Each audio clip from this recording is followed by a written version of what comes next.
Olá pessoal, vamos continuar nesse vídeo. A gente vai continuar um pouco do assunto do sistema de distribuição, que faltou falar, que é a unitarização de doses propriamente dita, né? Que a gente frequentemente é referido também como fracionamento de medicamentos, né? Enfim, o que permite a gente mandar as doses exatamente na quantidade que o paciente vai precisar, né? Em um bom sistema de distribuição de medicamentos hospitalar. Então, só relembrando rapidamente que se a gente for, né, definir um sistema de distribuição, a gente falou dos 3 tipos, né, que são divisões didáticas, a gente discutiu isso na aula anterior, e que a gente também, ou seja, que as divisões didáticas são o sistema de dose coletiva, sistema de dose individualizada e o dose unitária, né, que é preconizado como um ideal, né, uma meta a ser buscada, né, um sistema a ser alcançado.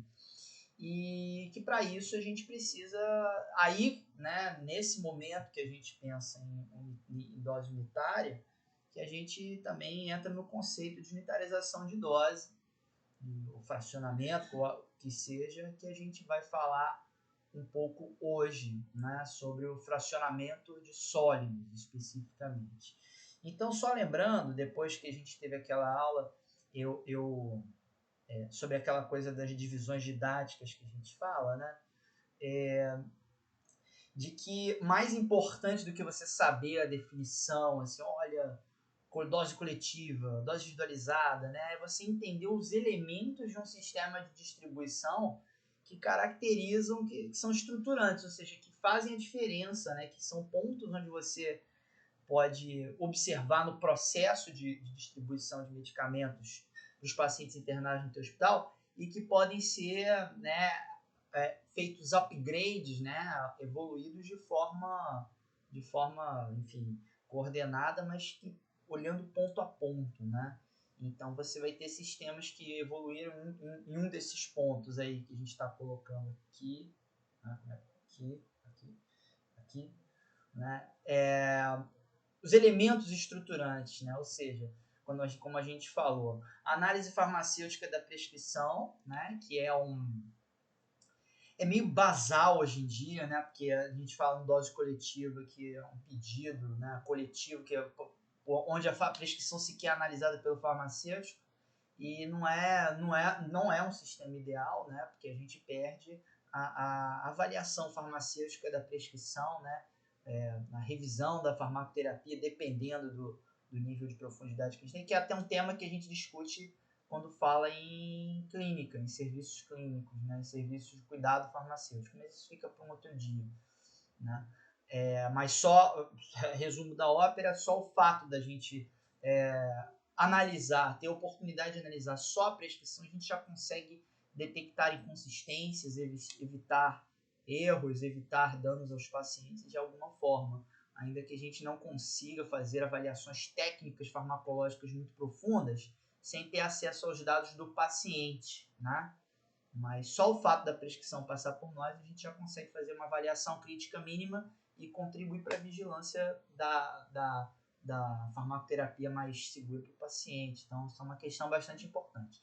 Então, dentro dos elementos estruturantes, né, eu resumi aquilo que eu falei na aula, né? Então, até agora é revisão, né? É um rescaldo para a gente passar para o tema de hoje. Então, análise farmacêutica da prescrição, então, quanto mais é um paradigma de um bom sistema de distribuição, passar pelo farmacêutico as prescrições, então, o que a dose coletiva não prevê, né, mas que a gente ainda vê sistemas mistos, né, em que você atende parte dos medicamentos por prescrição, avaliando as prescrições, e parte por pedidos semanais da enfermagem, né, que manda ali uma cota semanal de mais ou menos uma previsão de consumo que ela vai ter ao longo da semana. Então, isso ainda é muito comum, e não deixa de ser uma forma de coletivizar as doses. Então, às vezes, o mesmo posto de enfermagem é atendido alguns medicamentos de forma coletiva e alguns de forma individualizada ou unitária, né, com análise de prescrição, né? Então, é comum isso ainda em muitos hospitais. Então, Outro paradigma é a unitarização de doses, que é o que a gente vai falar hoje, ou seja, lembra que o que caracteriza, se a gente for falar assim, em poucas palavras, o que define, assim, dá para definir um sistema de dose unitária em poucas palavras. Você enviar os medicamentos mais prontos possíveis para administração pela enfermagem, né?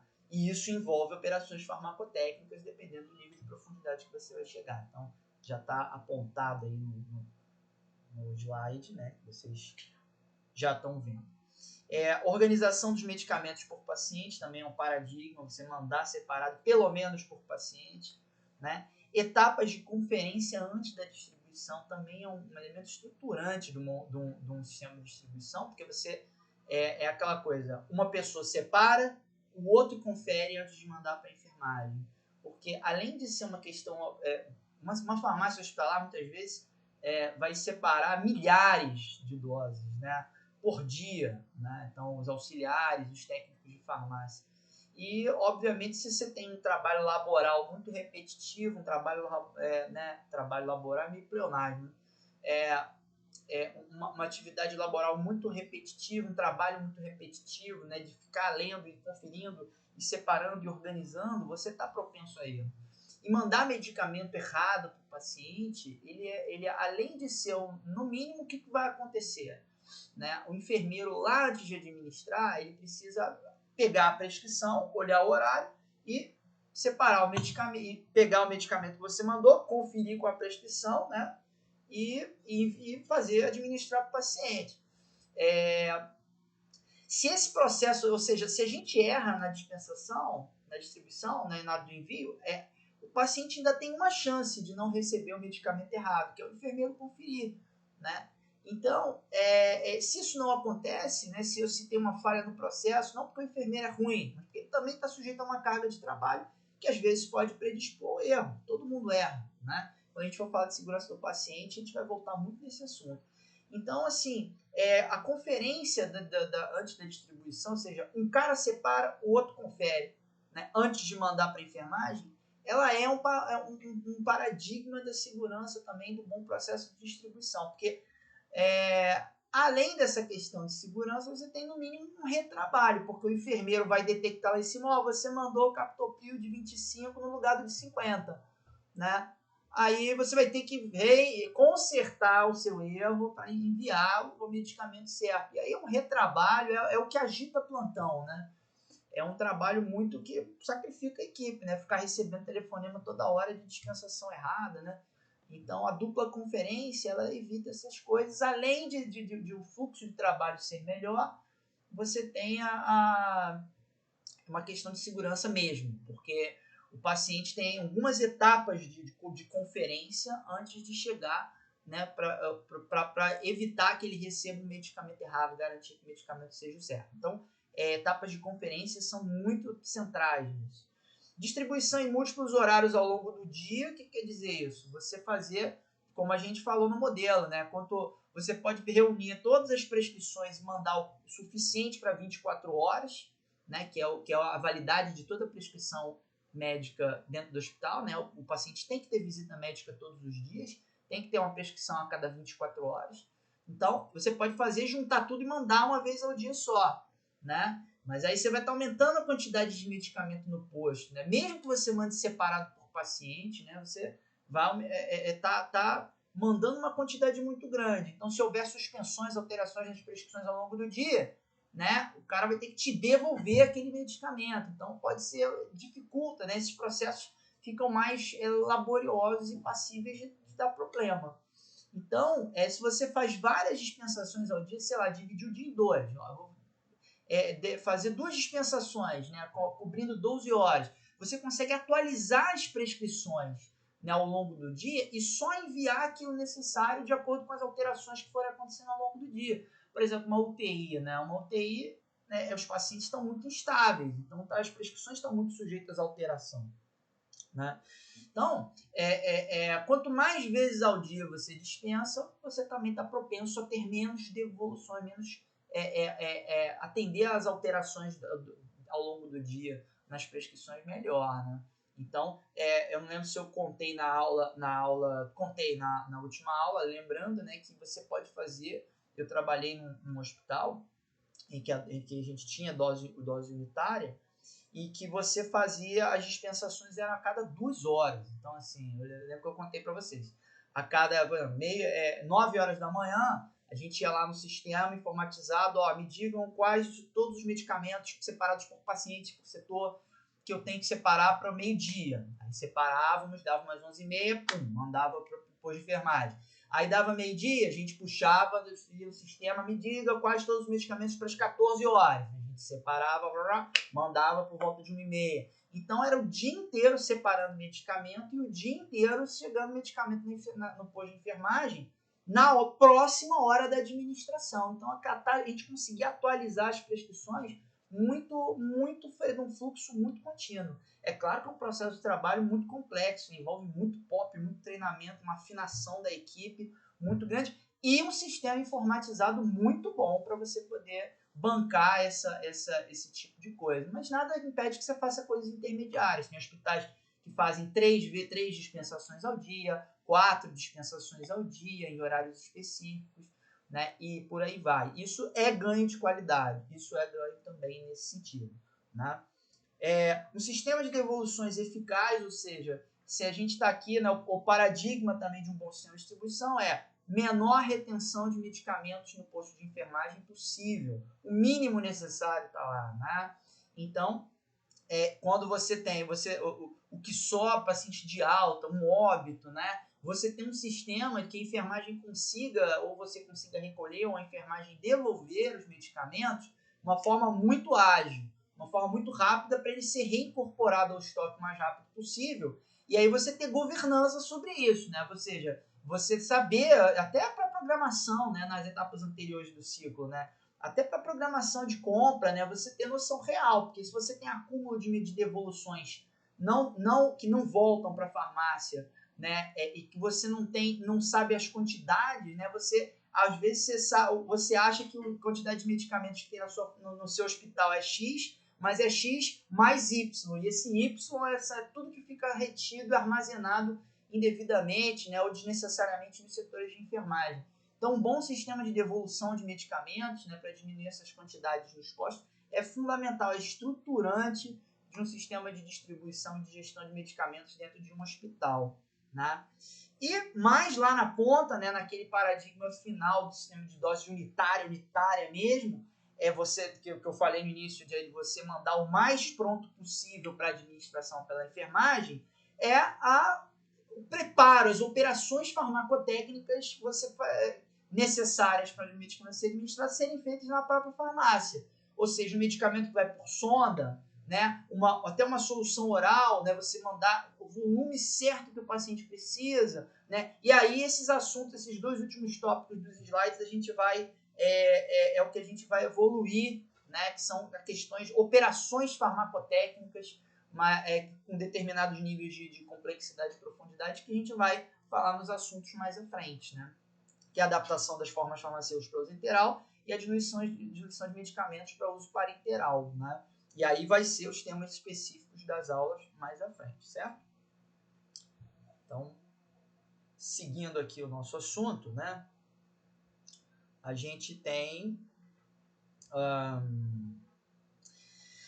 E aí eu já meio que adiantei um pouco quando eu estava falando da dose, enfim, daqueles paradigmas anteriores, que você tem a informatização, o nível de informatização e automação do seu sistema, ele é muito decisivo para você conseguir oferecer sistemas de maior qualidade, né? E aí eu trago um pouquinho até do nosso hospital universitário, né? Que é onde a gente tem, assim...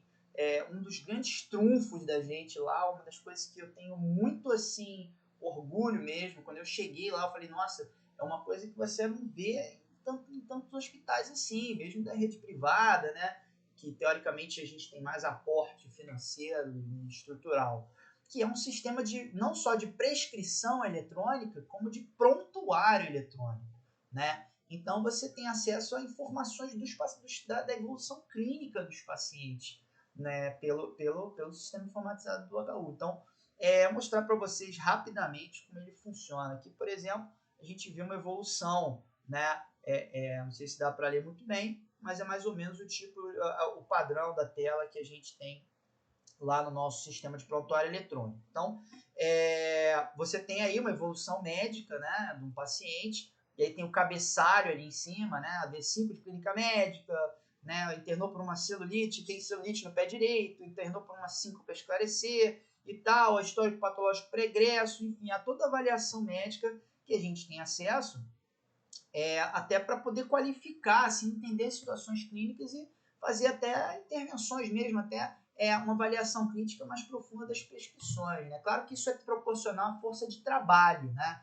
Se você tem um farmacêutico, dois, para analisar 150, 200 prescrições de pacientes internados por dia, você esbarra numa limitação de força de trabalho para poder fazer uma avaliação farmacoterapêutica mais profunda, mas só o fato de você ter essa fonte de informação disponível da farmácia, né, é muito poderoso isso como ferramenta assistencial. Eu lembro que quando eu comecei a trabalhar com farmácia clínica, que eu trabalhava num hospital privado, né, bastante abastado do ponto de vista financeiro, por assim dizer, né, de uma grande rede aqui do Rio de Janeiro,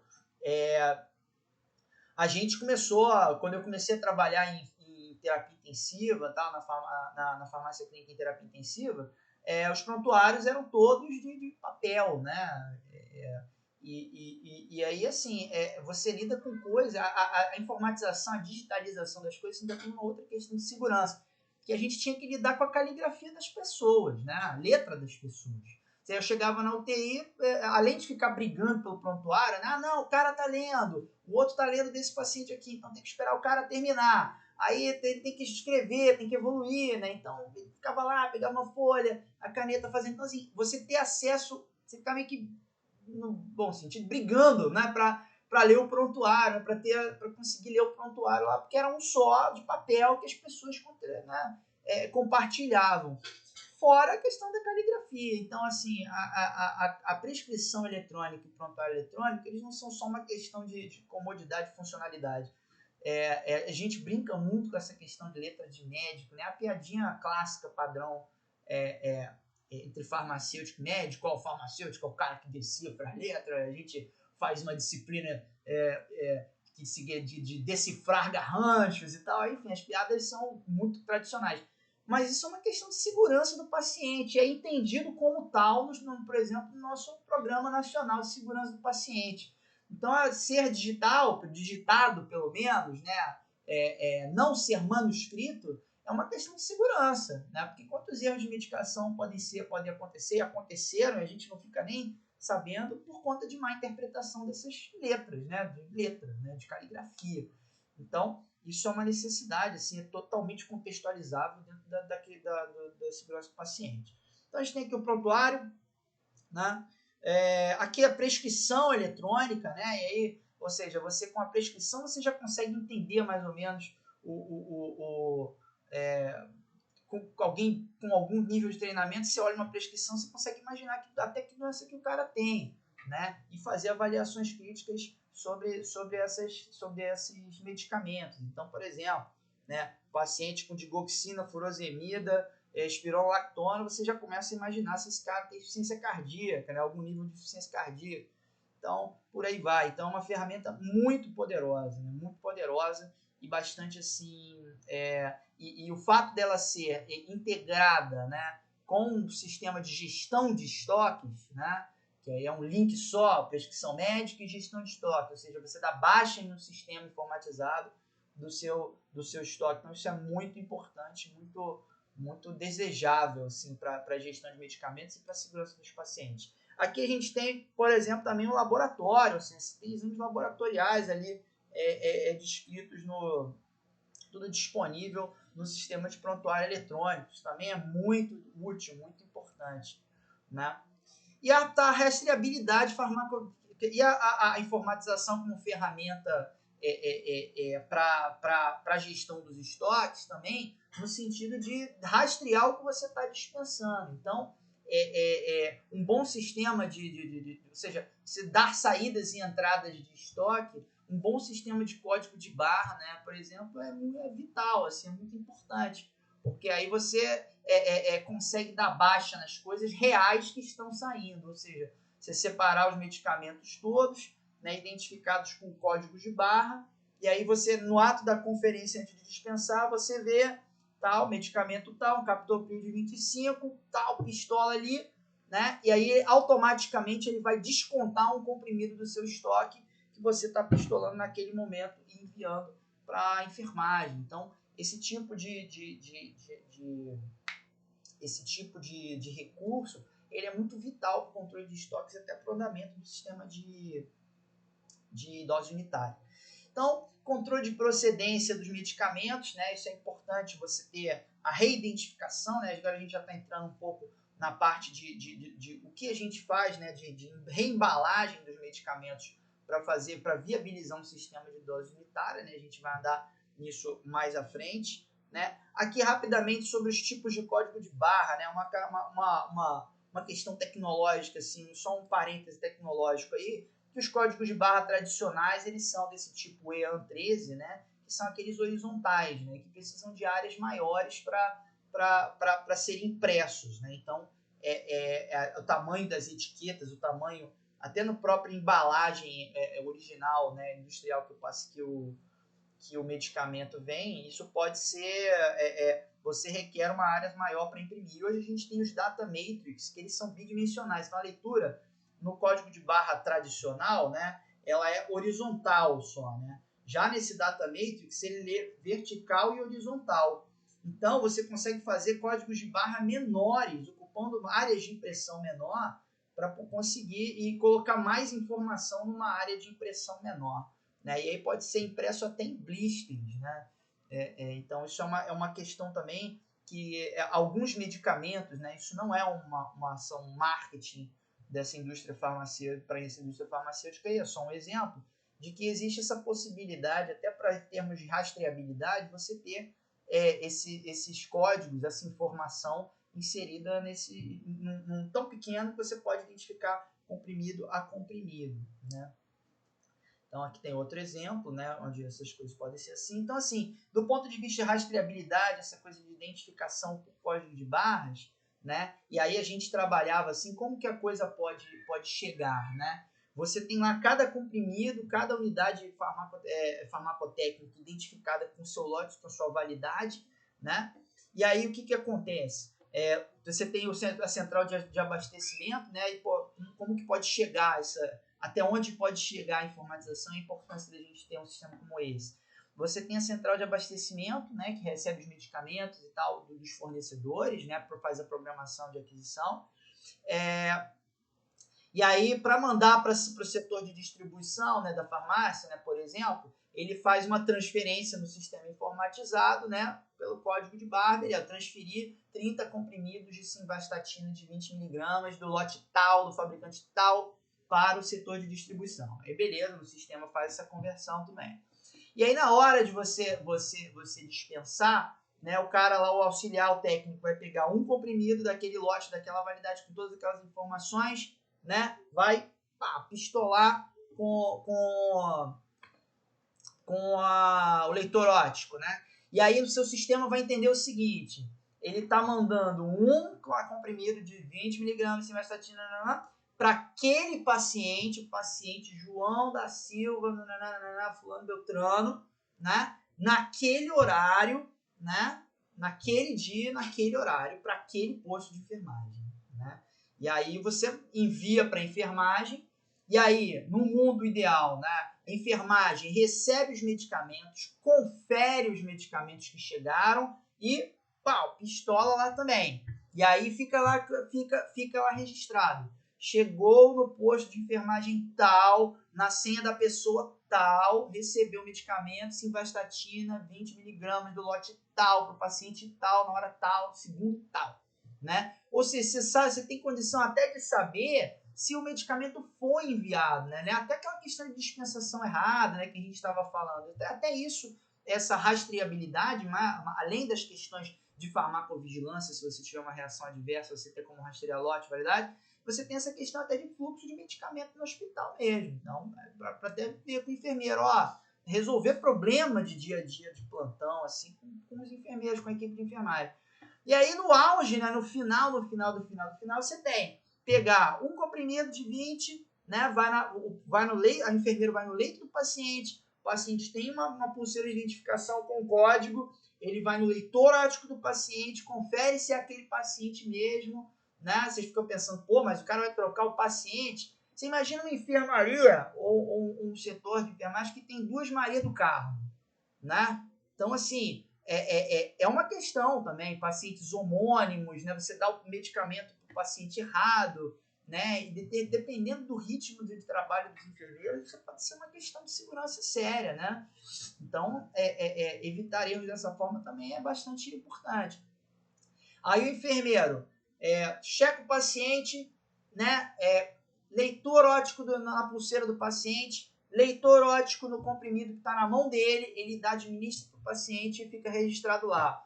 Assim, vastatina de 20 mg do lote tal, validade tal, fabricante tal, foi administrado ao paciente tal, pela pessoa tal, em hora tal.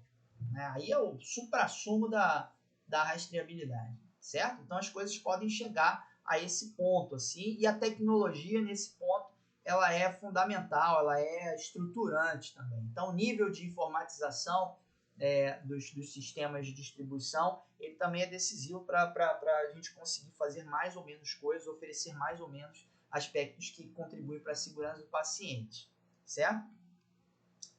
E aí, por fim, né, a gente nem entrou ainda no assunto fracionamento, ainda retomando a questão dos sistemas de distribuição que a gente falou na última aula, né? A gente tem assim, níveis de automação, isso também a gente vai falar, né? Ou seja, os sistemas mais automatizados, autônomos, né? Mais estruturados tecnologicamente, para inclusive fazer as coisas requererem cada vez menos intervenção humana, né? Cada vez menos etapas de processo.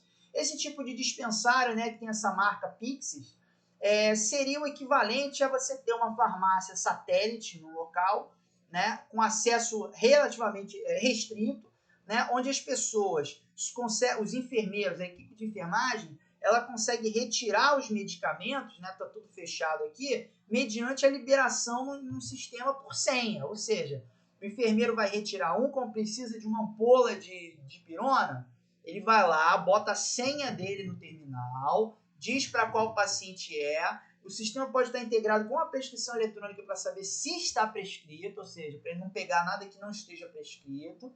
Aí vê lá, no paciente tal tem de fato uma dipirona prescrita para aquele horário, e aí o sistema libera para ele a gaveta da dipirona para ele retirar uma ampola de dipirona. E ele vai lá, beleza, com a senha, então fica lá, olha, na hora tal, né, o enfermeiro tal retirou uma unidade de dipirona, que está destinada para o paciente tal, né? Então, é um sistema também que você deixa os medicamentos, né, ali próximo da enfermagem com algum controle de dispensação. Não está imune, né, a erros, a problemas, mas é um sistema também que alguns hospitais lançam mão, né, para disponibilizar medicamentos com controle de estoques, né? Obviamente, esses estoques precisam ser auditorados, né? Essas gavetas, essas prateleiras são auditorados periodicamente pelo farmacêutico, né? Por alguém que gerencia esses estoques, né?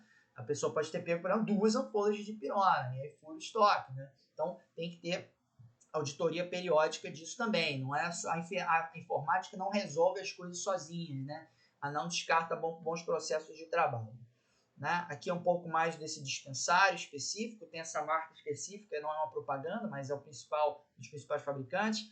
Esse outro tipo de controle também, né, biométrico, né, a pessoa reconhece a digital da pessoa, e mais do que isso, é uma prateleira com um sensor, né, e que ele consegue detectar, e é uma coisa que, por exemplo, naquele outro sistema a gente não tinha, né, que você retira, ele consegue saber, né, por esse sensor aí, ele consegue detectar quantos medicamentos tem na gaveta, né, ou seja, ele sabe que tem 10 ampolas de dipirona ali, e quando alguém pega uma ampola de dipirona, ele já desconta do estoque, né? Um sensor, enfim, eu não sei qual é a tecnologia, Bluetooth, não sei, Wi-Fi, enfim, proximidade, né? Ou seja, ele consegue detectar quantos itens tem dentro da gaveta, dentro do bin, dentro da cesta, whatever. Então, ou seja, e aí ele desconta sozinho pelo simples fato da pessoa tirar uma unidade, ele já alimenta o sistema, atualiza o sistema. Olha, no setor tal a gente agora só tem 9 de pironas. E, inclusive, emite alertas para a farmácia central para repor esses estoques quando eles chegam em determinados níveis que você pode programar. Ó, quando tiver 2 ampolas só, avisa a farmácia que, né, manda um alerta para a farmácia que é preciso repor. Então, assim, níveis de automação, níveis de informatização para gestão de estoques, a gente tem alguns assim emergindo hoje em dia no mercado e com diferentes níveis de complexidade. Um dos materiais complementares que eu estou mandando para vocês é assim um sistema que é quase assustador, de tão impressionante no nível de automação que existe hoje em dia em alguns lugares e tal. Eu vou mandar para vocês o link do vídeo do YouTube para vocês assistirem e terem uma ideia do que é. Claro que esses vídeos muitos são de empresas privadas, porque são os fabricantes, né, desses sistemas e o fato de eu estar divulgando não é nenhum tipo de promoção e declaro não haver nenhum conflito de interesses em sugerir esses materiais, sendo que o fim é totalmente, absolutamente didático, ok? Não tenho nenhum interesse em promover nenhum desses fabricantes, nenhum desses empresas. Bom, eu vou interromper por aqui, vamos fazer 2 vídeos, né? Acabou que esse vídeo de 30 minutos foi um pouco além de uma revisão da aula de sistemas de distribuição, a gente discutir um pouco os aspectos tecnológicos, né, desses sistemas aplicáveis, né, à segurança do paciente, enfim, e as nuances que envolvem um bom sistema de distribuição, tudo bem? Então, vou encerrar esse vídeo por aqui e aí sim a gente vai entrar mais a fundo, mais especificamente na parte de unitarização de doses no próximo vídeo, ok? Um abraço a todos e até lá.